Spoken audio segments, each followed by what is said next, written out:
जो महात्मा नहीं है तो वे कौन है, वे क्या करते हैं। हरे कृष्ण। भगवद गीता अध्याय 9 श्लोक संख्या 15। ज्ञान यज्ञेन चाप्यन्ने यजन्तो मामुपासते एकत्वेन पृथक्त्वेन बहुधा विश्वतो मुखम।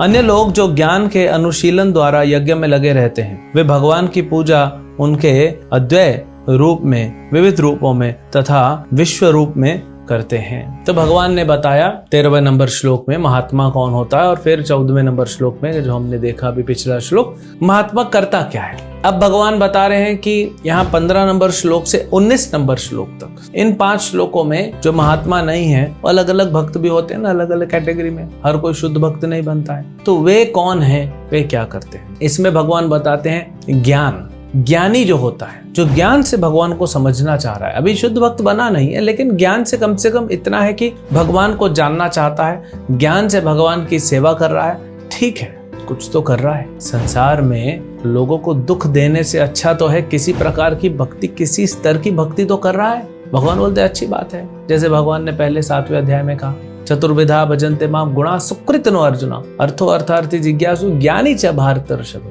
हे अर्जुन, 4 प्रकार के लोग मेरे पास आते हैं, और ये चारों कौन होते हैं। सुकृतिवान, गुणा सुकृतिनो अर्जुना, ये सुकृतिवान, कुछ पुण्य किया है तभी मेरे पास आ पाते, बहुत ज्यादा पाप करने वाले नहीं आते। कौन कौन आता है, भगवान बोलते हैं गुणा सुकृतिनो अर्जुना अर्थो अर्थार्थी जिज्ञासु। अर्थ मतलब जो जीवन में बहुत दुखी है, परेशान है, वो आता है भगवान के पास। जिज्ञासु आता है, वो जानना चाहता है। और अर्थार्थी, पैसा चाहिए, ये वाले ज्यादा लोग होते हैं। इससे ज्यादा अर्थों वाले होते हैं जो जीवन में तकलीफ है, पैसा है।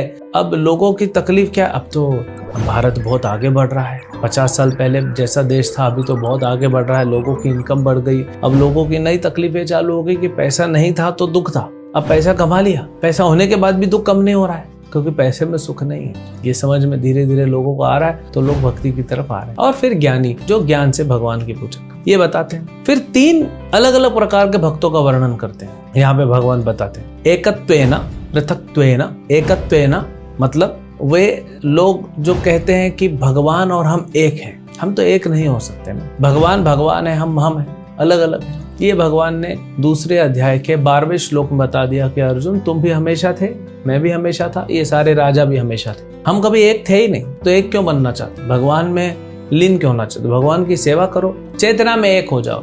जैसे हम कहते हैं ना, हमारा पूरा परिवार एकत्रित संगठित है, हम एक हैं। परिवार में 5 लोग हैं, आप एक हो, मतलब ये नहीं कि सबके शरीर को भट्टी में डाल दिया और एक शरीर बना दिया बड़ा। चेतना में एक है, मतलब सब एक दिशा में सोच रहे हैं। तो भगवान का भक्ति करने वाले शुद्ध भक्त वो भगवान से एक हो जाते हैं, मतलब उनकी चेतना और भगवान की चेतना एक हो जाती है, वो उसी डायरेक्शन में सोचते। लेकिन ये जो है एकत्वेन, ये वो लोग हैं, भगवान ने पीछे बताया था 11वें 12वें श्लोक में, ये वो लोग हैं जो कहते हैं कि हम भी भगवान बन जाते हैं। ऐसा कभी हो नहीं सकता, लेकिन कम से कम भगवान कहते हैं ठीक है, इन लोग इतना तो मानते हैं कि कोई है भगवान, भगवान है, चलो ठीक है, अच्छी बात है। पृथक्त्वेन, पृथक्त्वेन मतलब भगवान के रूप को जानते नहीं है और सबको भगवान बोलते हैं। देवताओं को भी भगवान बोलते हैं, अलग अलग पूजा करते हैं, कभी किसकी पूजा करेंगे, किसकी पूजा करेंगे। पृथक्त्वेन, ये आगे आने वाले श्लोकों में बताया जाएगा पृथक्त्वेन क्या है। शिव जी भी भगवान है, गणेश भी भगवान है, इंद्र भी भगवान है, चंद्र सूर्य ब्रह्मा सब भगवान है। तो ऐसे कैसे हो जाएगा, सब भगवान कैसे हो सकता, भगवान तो एक हो सकता है, उनके अलग अलग विस्तार हैं, लेकिन भगवान एक है। ये देवता है, तो भगवान के रूप का इनको क्लियर पता नहीं, अज्ञानता है। लेकिन फिर भी भगवान कह रहे कम से कम ये तो मान रहे हैं कि कोई भगवान है, कोई तो है जो भगवान है।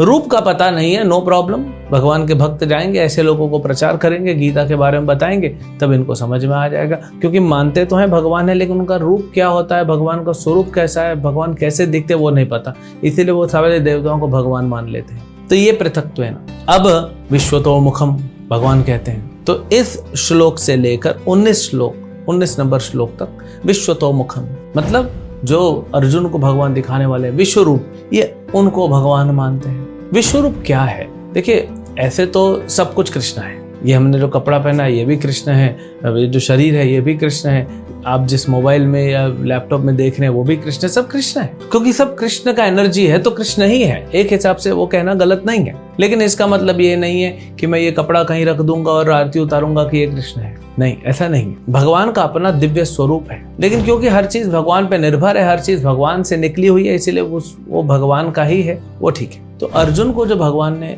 रूप दिखाया, अभी हम पहुंचे नहीं है उस अध्याय में, 11वें अध्याय में विश्वरूप जो दिखाया वो भौतिक है, जिसमें बताया जाएगा कि नदियां हैं वो भगवान की नसें हैं, जो समंदर है वो भगवान का पेट है, जो पर्वत हैं पहाड़ हैं वो भगवान की हड्डियां हैं, जो सूर्य है वो भगवान की एक आंख है, चंद्र है भगवान की दूसरी आंख है। तो ये सब बताया जाएगा, लेकिन ये तो भौतिक वर्णन है ना।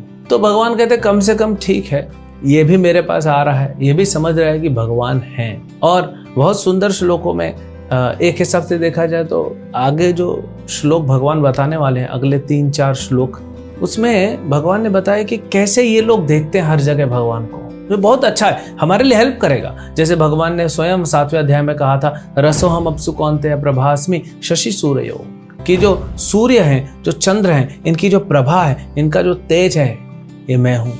जल, रसोहम अप्सु कौन्तेय, जो जल है उसका जो स्वाद है, वो टेस्ट है, वो मैं हूँ। तो अभी आगे बताएंगे। और ये हमको भगवान को समझने में, भगवान से कनेक्ट करने में, और हर जगह हम कैसे भगवान को देख सकते हैं ये बताया जाए। हर चीज भगवान है भी नहीं भी है, लेकिन हमको क्या देखना है, भगवान से संबंधित है। जैसे कोई 3 साल का छोटा बच्चा है, अभी नया नया स्कूल जाना सीखा है, तो सवेरे सवेरे स्कूल चला गया 7 बजे। अब उसकी माँ जो है घर का काम वाम करके समेट रही है, तो देख रही है अपने बच्चे का छोटा सा जूता है, छोटा मोजा है, उसके कपड़े हैं, ऐसे उसको बिखेर रही है। तो जब वो जूता उठा के साइड करती है, अपने बच्चे का कपड़ा धोने के लिए डालती है, तो अपने बच्चे को स्मरण करती है। एक हृदय में ममता जागृत होती है, एक भाव जागृत होता है, अपने बच्चे के प्रति प्रेम जागृत होता है। तो ऐसे ही संसार की हर वस्तु को देख के, हर व्यक्ति को देख के हमारे हृदय में कृष्ण के प्रति भाव, कृष्ण के प्रति प्रेम जागृत होना चाहिए। ये हमको अपने आप को ट्रेन करना चाहिए। तब क्या होगा, तब हर जगह हम भगवान को देख सकेंगे। हरे कृष्ण।